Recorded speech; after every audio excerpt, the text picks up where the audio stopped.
মিন্টু রোডের রাষ্ট্রীয় বাসভবন যমুনায় ঈদের পর উঠবেন প্রধানমন্ত্রী তারেক রহমান। বসবাসের জন্য প্রস্তুত করা হয়েছে। এখন প্রধানমন্ত্রীর সিদ্ধান্তের জন্য অপেক্ষা করছে গণপূর্ত অধিদপ্তর।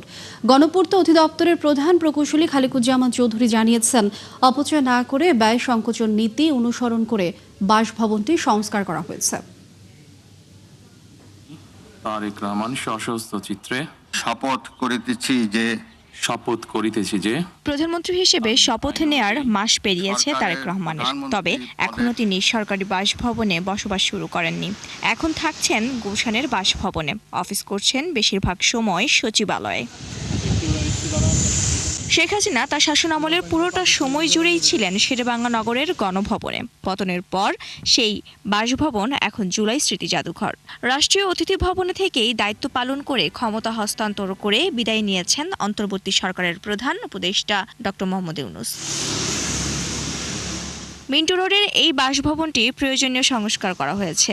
সংস্কারের ক্ষেত্রে যথাসম্ভব অপচয় রোধ করা হয়েছে বলে জানিয়েছেন গণপূর্ত অধিদপ্তরের প্রধান প্রকৌশলী খালিকুজ্জামান চৌধুরী। তা আমরা কোনো বাহুল্য খরচে যাচ্ছি না।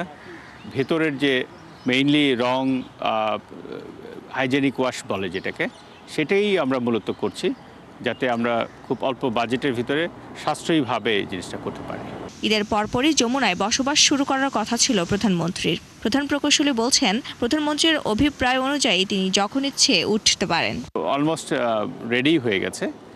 আর ইতিমধ্যে যমুনাতে তো মাননীয় প্রধানমন্ত্রী কয়েকটা প্রোগ্রামও করেছেন। তো সুতরাং যদি সিদ্ধান্ত হয়, আমাদের খুব বেশি সময় লাগবে না। যখনই সিদ্ধান্ত হবে, আমরা উইদিন 2 উইকসের ভিতরে আমরা রেডি করে ফেলতে পারবো। প্রধানমন্ত্রী কবে থেকে যমুনায় বসবাস শুরু করবেন সেই সিদ্ধান্ত হয়নি বলে জানাচ্ছেন তার অতিরিক্ত প্রেস সচিব। রাষ্ট্রীয় কোনো কাজ বা রাষ্ট্রীয় কোনো অতিথি আসলে সেগুলো, তারপরে আপনার কোনো জাতীয় প্রোগ্রাম, এগুলোতে হয়তো প্রধানমন্ত্রী যমুনায় যাবেন।